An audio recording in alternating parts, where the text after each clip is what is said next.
I feel this is not as easy as I would like it to be. Is it easy for you? Yeah, it's good. You feel it super easy? Wait. Go 0. Okay? 0? 0, like press. Okay, now we're talking.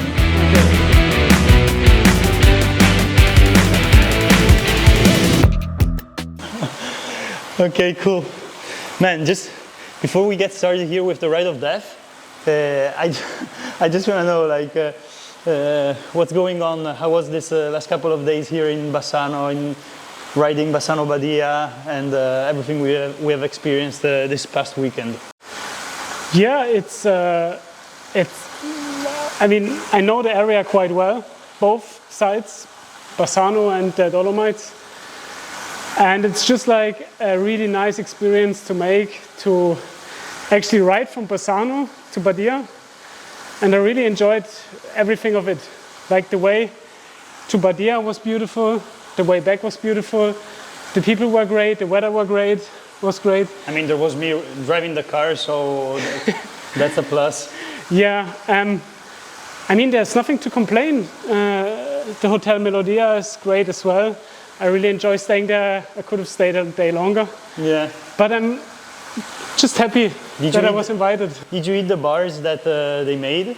No, actually, I forgot. Didn't? I forgot. No, you did not take it. Yeah, because I had to pay, and then, you know, things happened, and then I was like, oh, actually, I forgot. I thought about it yesterday, and I was like, ooh.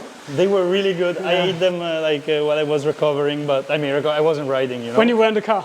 Yeah, and they were good, really good. Nice. Okay, cool. Guys, welcome to Senza Freni. This episode, we are here with the POV man himself, the single chainring god from Switzerland. And yeah, how is it going, Mike? Yeah, I mean, good. I'm really enjoying being here and having the opportunity to speak a bit about cycling. Yeah, man. No, I think it's going to be a nice one. To be honest, I've seen your face when you posted about Badlands and stuff, but I think it's like a real treat to like get you know, like to get for myself to get to know you, but also to like show the people who hides like in front of the POV videos. Mm-hmm. Yeah, I mean, we discovered that earlier as well in the hotel, that as soon as the people take off their clothes, you don't recognize anybody anymore. Yeah. You just recognize them from their outfit, their bike, their styling. And then as soon as they are off the bike, oh, there's actually a face behind all of that. How do you say in English when a policeman is going around but he's not dressed as a policeman? You know what I mean? Undercover. It's undercover. Oh. Yeah, but like in Italian we do say that quite often. Like when you see somebody like which you see as a cyclist dressed normally, like then he's undercover. Yeah, you know? He's undercover. Yeah. Cool. So we start this first level of this ride together, undercovered, as we said, and I'd start really easy, of course, with like, how do you feel this intensity? That's quite decent. It's okay, but it becomes warmer and warmer. I'm quite scared, to be honest, myself, of this ride, as I'm tapering for a race. But I'll start off with the first question, and I want to know. I mean, you told me, but I think it's quite interesting. Where does this username you have come from? Like, why is it Mike Mono? Yeah, it actually comes back from the days in, I think it was 2016. When I was with another influencer right at the beginning of, let's say, the new generation Basso in Bassano. And back in the days, there was this guy that I think is very well known in Italy from Solo Vataccio, Carlo Barretta. Hey, Carlo. And yeah, hey, Carlo. And like Basso wanted to make the next step, and obviously, social media is a big part of it. So we had a photo shooting, and then they said like, okay, we start off with 2 ambassadors, like on social media, and we would like to have more content. Can you please start as well? And I was like, I'm not really an influencer, I have no idea how to do it. And then Mason said, oh, you have to do it. Like, and who was Mason? Mason is a guy from Australia that used to work with Basso and was a big fan of it. Okay, yeah. And we shared a room together for, I think, a week. And he was like, oh yeah, you should start, you should do. And I was like, yeah, okay. And then what comes first? The right username. And the year before, I just had a super bad crash. And I just had one bike at home. And it was a cyclocross bike with one chainring. And then I discovered, for what do I need 2 chainrings? It makes no sense to me. And then I just like stayed on one chainring. And also on the road bike. So I still didn't have a username, and I asked Carlo, because he was in marketing, hey Carlo, tell me, I'm looking for a username, what do you think? And I was on the way back home from Italy, and then he just texted me, Mike Mono, sounds to be the right name. Like a spark of genius. Yeah, and then I was like, okay. And that was the beginning of Mike Mono. So you've never changed your username ever since? You're like a virgin Instagram username? Yeah. Cool. I mean, now I'm on 2 chainrings for this bike project. Yeah? But I used to ride only one chainring. So the username hasn't changed, but the philosophy has? This year, yes. This year, yes. I mean, we're not gonna make a big deal out of it, but let's higher the intensity. And already? Yeah, I mean, one notch. Also because, to be honest, guys, it's the first time we try a new program on this Elite Zona, where now I discovered that what I was saying, that if you use mode numbers like mode Z, it's set to a 150 watt FTP, okay? And so I realized that maybe, you know, going on zone 7 on 150 must be like not even over 300 watts. Yeah. So we're trying this L program here, and so we're going freestyle. Like, let's see, like you share with me your feedback, because once again, I'm managing his intensity, I'm managing it. I mean, for me it's okay, but you quite start heating up very fast with that. Yeah, man, there's no ventilator or anything. Devi tornare indietro, Davide. And okay, we've higher the intensity, and at this second level of this journey together, the drops start falling down. Yeah, I mean... The smile is turning into a frown, and I said in the intro, like, you're the POV man. I really, as an ambassador coordinator here in Basso, I was looking through your profile, I'm like, this guy, like, does this descent POVs. How did that started? And can you tell us the first time you mounted whatever you're mounting on yourself? Yeah, I mean, it was a pretty long journey. So at the beginning you start taking cameras, gimbals, everything with you to make content back in the days. It was like really like... Stuff was heavy. Yeah, stuff was heavy, and you had to stop every time you wanted to make something. So I was like, that's really not the vibe.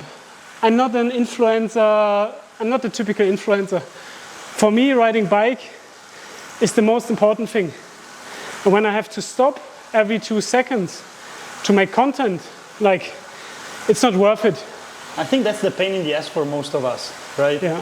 So then, actually, GoPro released a new camera, and they, yeah, how to say, it was just an idea, like, okay, let's just take the GoPro with me, mount it on the chest, because it's easy, you just can press play, and it starts. So, I didn't expect a lot, but when I uploaded the videos, people went crazy on my normal rides, and I was like, why? I don't understand. And what year was this, when this started? I think in 2017, actually. It was back then GoPro Hero 3, okay. Maybe. It was the start. Yeah. We should look these like hashtags of this stuff and see what was the first kind of things popping around. Yeah, and it was from then on, I saw, okay, this is something that is not bothering me a lot. It's pretty easy to do, and I enjoy sharing my rides. And so I just like continued with doing that. Yeah. And it has grown ever since. And I think I found for the first time somebody that sweats more than me. And my theory behind sweating is that the more you sweat, or like it's synonym for like training, the more like I think your glands are used to like do it, and so they do it more. I don't know. Yeah, I mean, I train a lot on Swift in the winter. Yeah. And the last days I've always been packed a lot with clothes, because you never know. Not because you do the heat training. No. But I mean, doing Swift in a closed room is like doing heat training, right? You do it with no ventilator. Yeah, sometimes, yes. But just for a reason, or because you like to suffer? Yeah, sometimes because I like to suffer, but also because I know that there are some benefits from it. Yeah, sure. Yeah. So it's like a unprotocoled heat training protocol. It's not that serious, but I recognized in the past that when I'm doing that, sometimes it really benefits me. Yeah. And now we know why, because it's like actually having some benefits in terms of the blood is going under your, more close to your skin surface, and therefore everything becomes better. Yeah, so. Makes a bit sense. I know there's many benefits. I'm not even that sure what they are, but I'm sure that you're just more used if you're going to encounter like 40 degrees temperatures to the heat. And I didn't know this. Like if the bloods manage to get to the tissue faster, probably you're able to like send food. Yeah, it has something to do with that, but I'm not 100% sure. I'm not a scientist. But I think that has something to do with the blood coming closer to the skin surface. Cool. Well, we'll look into that. And with this pearl of knowledge, we higher the intensity once again, stepping into the third question of this journey here together. And I mean, you kind of said it, because you said, fuck, I posted this POV videos and people are going crazy. But when is there a moment you realized like people are watching this, like this is working? Was it just like a day from another? You saw like a growth in time? Yeah, there are different types. I mean, at the end of the day, it's all based on the numbers. So you see what works good, and then you continue doing that. There's a strategy behind it. Yeah, I mean, like anything that works? Like these days, everything is a strategy. Like all the content you see, it seems pretty random, but 99% of the time it isn't. If you're seeing it, it's either algorithm that has gone crazy, or I mean, there's just so much that there has to be some study behind it. Sure. Definitely. And so let's ramp up once again, hitting the fourth question here on this wonderful elite ecosystem. And we've spoken about your influencer content creation side, but I mean, you're an actual rider, which has gone through the whole riding journey. And tell us a little bit about that, like riding into the German Conti team and this whole like becoming pro thing. And for the love of God, turn it down for me, because I'm not gonna make it to the end otherwise. Okay. No, for me it was, how to say, I started very early, in the age of 10. And yeah, then you just like make all the low categories. And I grew up with a very, I would say, well-known German professional rider, kind regards Sasha. Like he's riding right now for a.k.a. And we grew up together. Like he became a member of the German national team on road cycling. So I really wanted to become a member of the German national team. So I did everything to make it. And then I was in the German national team together with Rick Sabel, Ruben Zepunkte, who is now a professional triathlete. The creme de la creme of German riders. As well, on international level, like I rode against Søren Kragh Andersen from Denmark. I rode against Stefan Küng from Switzerland. Magnus Kort Nielsen from Denmark. Those are all people I rode the Nations Cup against. Which I'm sure he stole your mustache style from. No. He's the OG, I bet. Yeah.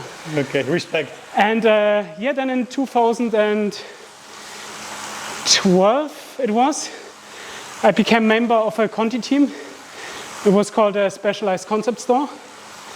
And there were riders like Jonas Koch, who's riding now for Bora.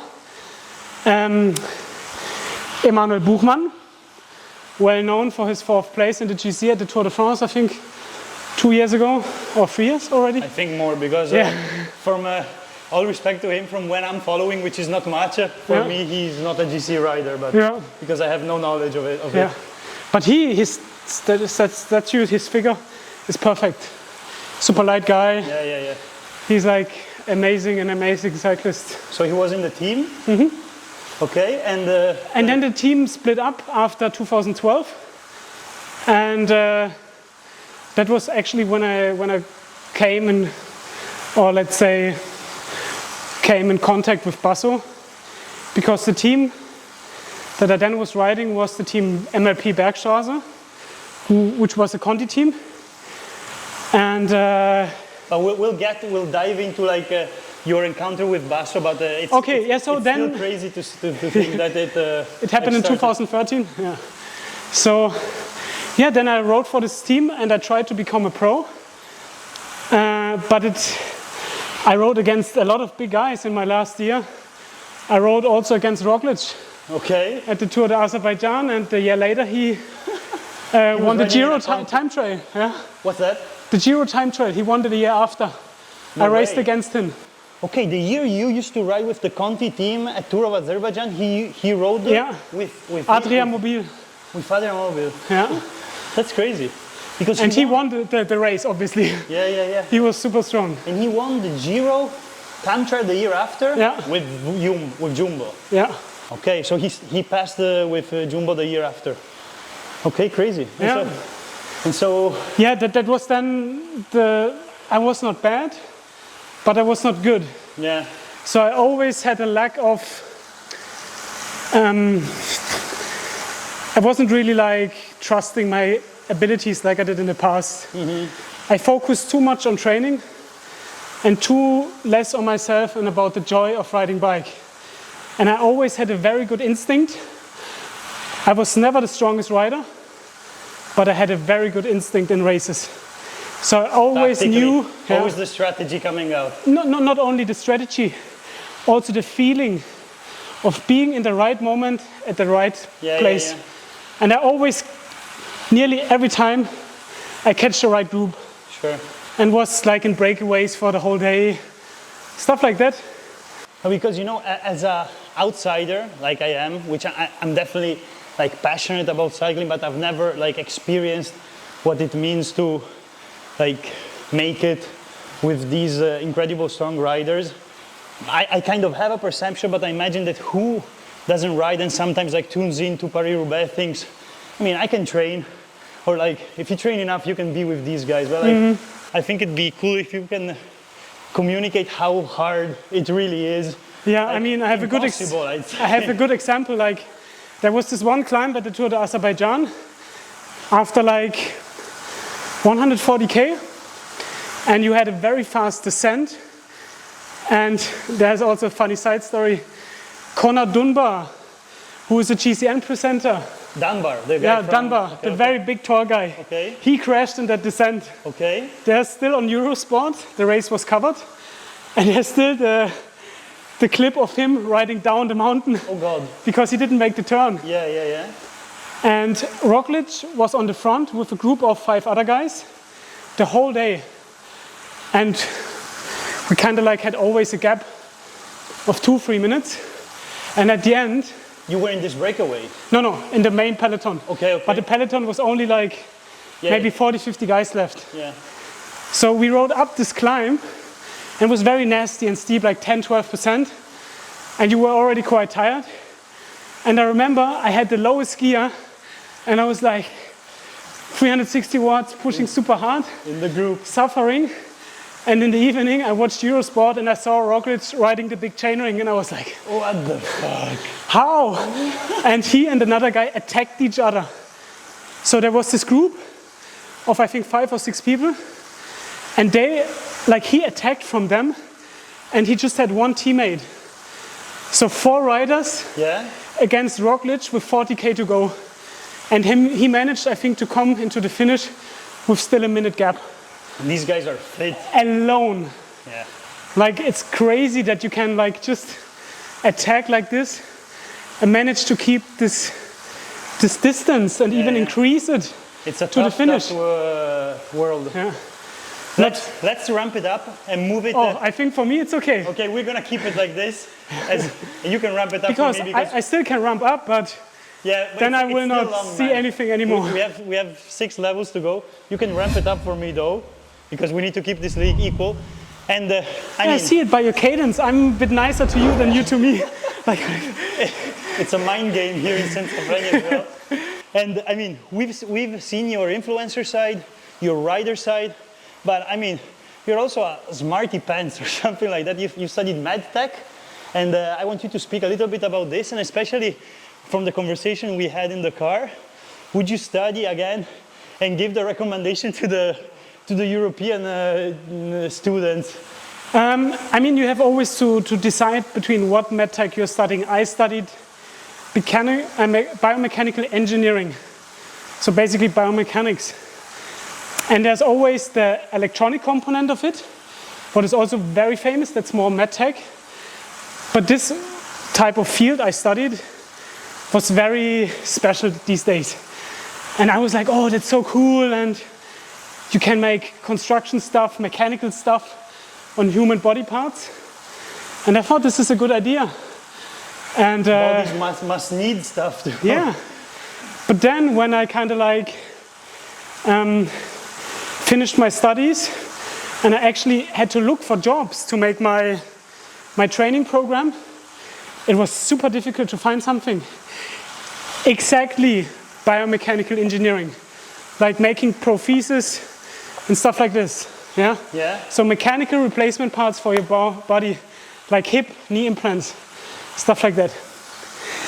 And it's just very difficult because I think, I never actually made a research on it, but I think... leave you guys the space to do that. Yeah. The regulations are very strict in Europe. In the US, there are a lot to the bodies. Yeah. And in the US, it's way less regulated. Still, but you as a company has way easier access to human body parts to test your implants. So I think that's the main reason why a lot of the R&D is in the US and not in Europe. So it was very difficult for me to find a job. So I ended up working for a medtech company, but in software implementation. Yeah. So that was when I then made a turn more into the direction of informatics. Yeah, of data. And so boys and girls, if you want to take care of human implants, fly to the US, coming from the man himself that studied how many years? Yeah, I mean, at the end, with COVID, it was 5 years. Yeah. I studied 5 years, yeah. And so now transitioning into the data management realm. Yeah, and after 1.5 years in Germany, I did quite a decent job. And in Switzerland, at the Swiss side, they had 7 sites in Switzerland. They were looking for somebody like me. And then I wanted to come actually back to my hometown to start working there, because in the time I just was working for this medtech company under the week. Okay. So on Monday nights, I drove with the car to the company, worked until Friday, and drove back to my hometown. That was, every drive was between 1.5 and 2 hours. Okay. And I did this just for... to be back home. Yeah. Okay. Because nothing was going on there. There was nobody. In the company? No, in the region, there was nothing. Okay. Nobody to train with, nobody to go out with. Okay, socially speaking and stuff, it was... there was nothing, so I always traveled back home. Okay. And after 1.5 years, I wanted to go back. Yeah. But then they said, it would be very sad if you leave the company with that knowledge you have. Check this job out in Switzerland.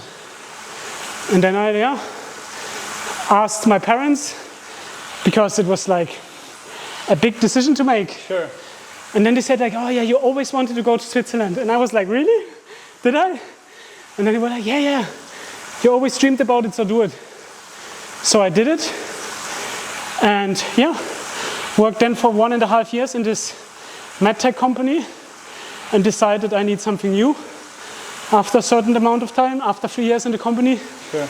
And then I ended up in the chocolate industry. Exactly, and I'm about to say like the stereotype himself, moving to Switzerland and ending up where into the Matre chocolatier company for excellence.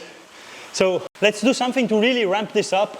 This has become like a main format now here at Senza Freni, and I just have like a rapid fire question for you. Every answer you give, right or wrong, there's no right or wrong. We hire the intensity, and then we recover. So don't worry.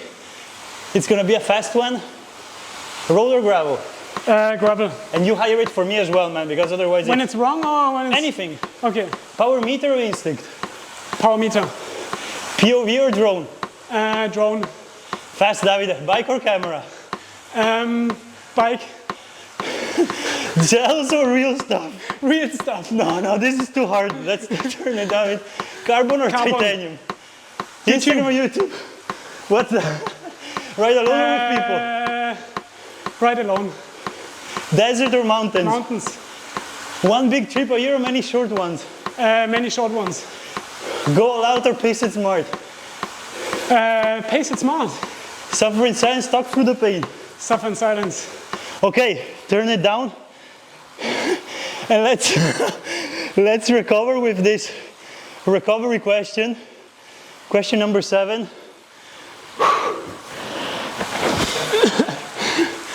You are an athlete, but you're also a strong one. And you managed to hit 3rd place at Badlands. And so, what goes through your head, not just during, but like training up to that, and then like while you are there, tell us a bit about that experience. Yeah, I mean, what kind of mindset? I mean, you need to have a strategy, and I explained it before to you. Like we started a race, and you're like, okay, just keep it cool. You have the numbers. Don't overpace, because it happens very fast that you overpace in those races. The first 10 hours you feel super, but the race is not 10 hours. Yeah? So, for those who don't know, Badlands is like an 800-kilometer ultra race, 16,000 meters of climbing in the desert. Yeah. So it's a short race. It's a sprint distance for ultra races. But still you have to pace yourself carefully. And when I was riding that race, I had my FTP, I had my numbers, and I was like, okay, take it easy. And people started to tease me at the beginning. Like they made like strange tempo things. And I was like, okay guys, if you wanna like play games, I played, and I attacked after 15k at the first real climb. And then everybody was like, oof. And then the racing started. Then everybody was off the leash. After how many hours? It was like in the first hour. Like we were starting, like really, I was riding 320 watts and I had like 61 kilograms back in the... Which for you is... 61, 62, that's like 5 watts per kilogram, something like that. You're into your threshold at this point. Yeah, like my threshold there was like 330 to 340. Yeah. And I was like, okay, 320, that's okay. It's a bit faster than I would go, but I know there are like 15 guys behind me that are... You were in the breakaway at this point? Yeah, right from the start, there was the breakaway. Okay. And... Alone? No, with 15 other guys, 15, 20 other guys. And so we rode, and I rode 320 watts, that's not slow. Oh, man. And all of a sudden people attack me. And I was like if I had the glasses on, I would have done like, what are you guys doing? Like, they attacked me, and I was like, that's at least 400 or 500 watts. And like a good thing to always do is like, take 1 or 2 riders, you know they are good. And if you don't know what to do, just stick to them. So there was Niels Coveron, and I knew that he became 3rd the year before. Okay. So I know he's a good address to stick to. And it did get more wild and more wild. People attacked left, right. And I stick to him, and I was like, I don't know what to do. And at one point he looked back to me and he smiled, and it seemed to me like he also didn't know what to do, because it did get so chaotic. And the whole race at the beginning was super rainy. It rained a lot, yeah. And so after 1 hour it started to rain again. And it did get quite fresh because you were going up the mountains. So I was riding with arm warmers and a rain vest. Yeah. It was not warm. And we're talking September in Spain, which usually is quite warm. And also that's the reason why they had to change the track, because there were some parts you were not able to ride. Okay.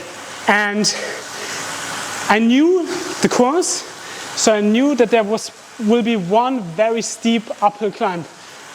So I said like, okay, it's so chaotic, I don't know where I am, I don't know how the race is going, but I know one thing for sure, there are a lot of guys in front of me. And if I'm not careful right now... What do you mean there's guys in front of you? Like there was like, because it was raining, everybody was putting on their clothes. Yeah. So I fall back a bit, put on rain vests and everything. So I saw the group in front of me with like 6-7 guys. Sure. But I knew that before, when the whole chaos and split happened, there were like 4 or 5 guys breaking away. Okay, yeah. And then I was like, okay, I don't know exactly how far they are away, but I need to try to keep at least in touch and increase the pace. So this climb, 400 watts, full gas. I just rode full gas. On the steeper climb? That was like at kilometer 90. Okay. So I just like turned it up, and then everything exploded. So this is at what hour in the race? 4, I think, hour 4. And there's still many hours to go. Full gas, managed to break away. I was then in a group with 3, and I got the information there are only 4 guys in front, with like 3-4 minutes. Yeah. Easy, okay? So I just like tried to recover from the effort, take it a bit more easy. There was a long road section, so going a bit like this, like chilling, eating. Just getting into your own pace. Yeah. And yeah, that was nearly the whole race. The only thing was that I forgot. I took only caffeine gels with me. I had 45 gels with me, and I took the wrong ones. Oh, this was a mistake. Yeah, okay. I thought like these ones there were cola and orange. And I thought the orange one don't have caffeine. Yeah, actually they all and had I took caffeine. them, and they had 75 grams of caffeine each, and I had 45. That's crazy, man. I didn't know you brought 45 caffeine gels with you. Now, I think that's quite dangerous, really. Yeah, like, but did you have the shivers then? Yeah, I can. Yeah, everything came out everywhere, like because of the caffeine. Yeah. Okay, can we go on? Yeah. Well, sorry. It's really a conversation between me and you. Yeah, you know, I calculated everything. I knew, okay, I need 5,000 to 6,000 calories for the first so and so hours. Yeah. Then I have to do the stop here, and that should be enough. Also by the amount you can process with your body in this time. How many grams per hour were you taking during Badlands? I tried to stick to 100, but like it's pretty difficult to keep that up. It's not easy. Both physically, but also like remembering and like taking it. And that's the reason why I choose to have caffeine gels, or let's say normal gels, because they're easier to just push. And for me, until 250, it's always a bit tricky. At 250, I have the feeling my body asks, what are you doing? What is this? This is not food. Stop, this is not good. And after 250, my body is like, okay, fuck it. Just like, do whatever you want, just fill me. I need energy. So until this point, it's very difficult for me to take in the calories, because you get tired as well, and your body like kind of like wants to actually have peace and not do this. And you're pushing it super hard. With all of these, with this in mind, let's ramp it up and head into the 8th question of this journey together, so that we can go on. And I am going to ask here, Davide, to please get the drawing board in the bag. Here, you you're in tech med, you said, biomechanical engineering. You're a rider. Let's say you're also some kind of creative guy, since you come from the influencing side. So let's put all of this together. Please pass it to him. And I want you, with the experience that you have from Badlands, to draw us the perfect ultra cyclist prosthetic that would have really helped you to like win the race or something like that? A prosthetic? Yeah, I don't know, like engineer something for like the inspiration that is coming through your mind. So best rider, or do you want to then say what I wrote? What's that? Do you want to read what I wrote? I mean, you can draw it for us, or just like. And the best rider this is for your me. white canvas. Your. It would be somebody. You look quite smart with that in your hand. That has fun while doing it. Okay. So taking it serious, but not too serious. That's a good ingredient. So I would say semi-serious. Okay. So at least to make races like that, you need to have kind of like a standard of fitness that won't make you suffer so much. You know? Sure. If you have an FTP of 150, like there was one guy on Instagram who asked me, what do I have to do to become a Badlands finisher? And he said like, yeah, my FTP is like 150. And I was like, dude, I don't want to destroy your dreams, but with 150, it's quite rough. Yeah. Like you need with to the be right training, I'm sure that an amateur rider can boost easily, it up to 250. Easily. Easy. But you cannot go in the race with 150. Okay. Impossible. You need the preparation. Yeah. That's the main ingredient. Semi-serious. Have some beers every once in a while to make it like fun. I'm not a big fan of alcohol. Yeah. Like the fun part. Then it can be beers for somebody, or like I don't know what it is for you, but yeah. I mean, for me, it was just like seeing what is possible with the amount of resources I have. Yeah. I was working full time. 40 hours a week, working on big projects, and having the balance. Yeah, the balance. So, knowing my weakness and strengths. So fun, I mean, serious but not too serious? Or let's say self-awareness. Sure, that's the key. Self-awareness is the key. For everything, Like for me, I know I have problems with eating a lot. So what do? I have the camelback with 500 grams of maltodextrin. That's 500 grams carbs, and I have 45 gels. I know until 250 I need to survive, and then everything will get better. So I know my strengths and weaknesses. I know I'm a lazy guy. I don't do a lot of stretching. You're a what? A lazy guy? Yeah, don't do a lot of stretching. So I ride over chainrings because they change the muscle activity, and I won't have so much problems with my hamstrings here. So double chainrings are for the lazy non-stretcher guys? No, it's just the oval. The oval chainrings are for lazy non-stretchy guys. I had no idea about this. They don't benefit you in performance. They only benefit you when you have often knee issues. In biomechanics. Yeah. Cool. A lot of people say they increase your performance, but that's not true. Just when you have like acceleration, then maybe 1%, but that's nothing. So the only username that could change yours is Mike Ovalmono. Yeah. And the third point is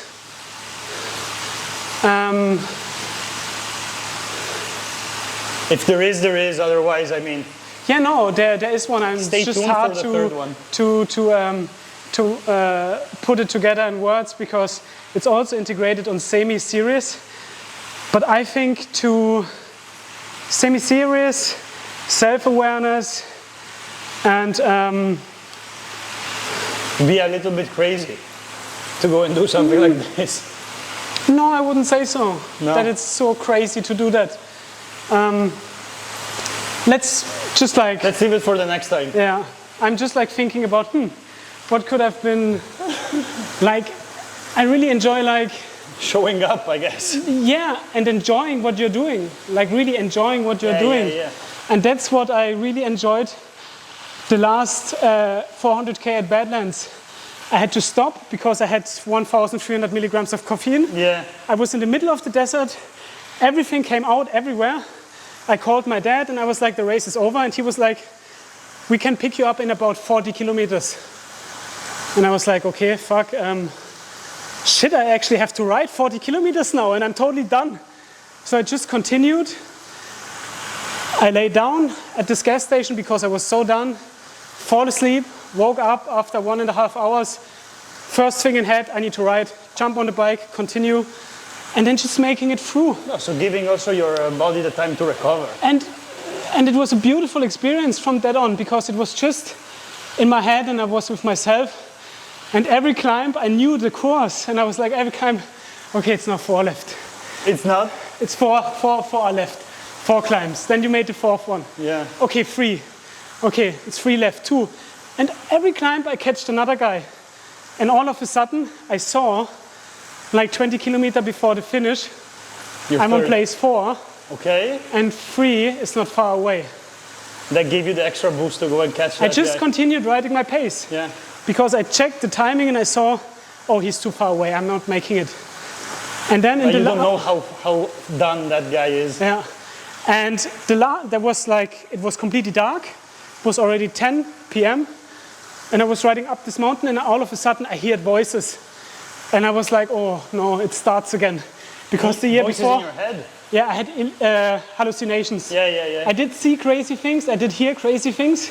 But you don't have to be crazy to join one of these races. No, only if you don't sleep. That happens only if you don't sleep. Okay. And Cool. I was like, I don't see a light, I see nothing. And then I make a hairpin, and all of a sudden I see this guy, and I was like, The guy. oh my God, this is place 3. And during that point of that time, like, it's so dumb, but half an hour before, I bought at the last gas station and Monster Energy. Okay. So I just like drank the half of it, and I was so surprised how crazy this boost was. I never expected it to be that crazy. Okay, so after, It was like I was on another planet. I mean, after 45 gels of caffeine and a Monster Energy drink. Like I was flying, and then I saw him. So I rode in the drops, like no, not kidding. I rode there and I looked a bit like, how is he doing? And he looked dead. Yeah. And I was like, oh, and I'm not dead. So I just like rode up to him and then I attacked. So it's like this, out of the saddle, attacked him, and I gave him. I think he didn't even care, to be honest. It was Simon Nordahl who became third at Tracker this year, 360. Okay. And he was so done. And on the last path, he was so done that on 10K I gave him 45 minutes. Yeah, And 5 were downhill. That's crazy. Yeah. Let's hit it off with the second to last question of this journey together. And you kind of said it. Let's turn it up here also for me a bit, so we. Oh, that's too much. Yeah, let's continue. Like, we're here thanks to Basso, to be honest. Thanks to the incredible ride you had and I rode this weekend. And you kind of said it, but how did you get involved with the brand? Just like a quick one. 2013, first time on Basso. 2016, very bad crash where I nearly died. Oh God. Basso catching up with me, asking how I'm doing, if I want to join them at Eurobike. Because the team you were, that's the thing that I wanted to get to. Like the team you were racing with was riding Basso. Exactly. And yeah, I had this super bad crash and then cycling was over for me. And then they asked, do you want to come with us to the Eurobike? We always had a good time. Collaborate. And you know, in this time between my crash and this moment, I started smoking and going for partying and fuck everything. Who are you? You know? And then they texted me, you want to come? And then I was there and I really fall in love with cycling again. Yeah. And then in the next year they invited me for the shooting. So Basso started a healing journey for you. Yeah. So yeah, thanks for that, guys. So then I came back, and from then on, 2017, creation of Mike Mono through Basso, and then like we stayed together all the time long. Yeah. Then Badlands. And who started this? It was Alessandro. Alessandro, Leonardo, Carlo. The whole squad. Like they were all like, that's like the family thing, you know? Yeah, man. Everybody's involved. And just for the record, Mike's dad has a Basso tattoo. For real. Okay, let's hit the last question of this journey together. And I know you're quite, yes, good. You're quite, you don't want to share your setup, but you are the POV master here. Give us a masterclass of your equipment. What do you use to do these incredible videos you do? I have 2 cameras. Make it fast, man. Always a chest mount and a head mount Like, those are the two main settings. Okay, you got it from the man himself. That's the setup for dream videos. Guys, thank you so much. And fuck you. Yeah, thanks for having me. Yeah, man, it was fun. I hope you enjoyed it. It really was. You're an interesting dude.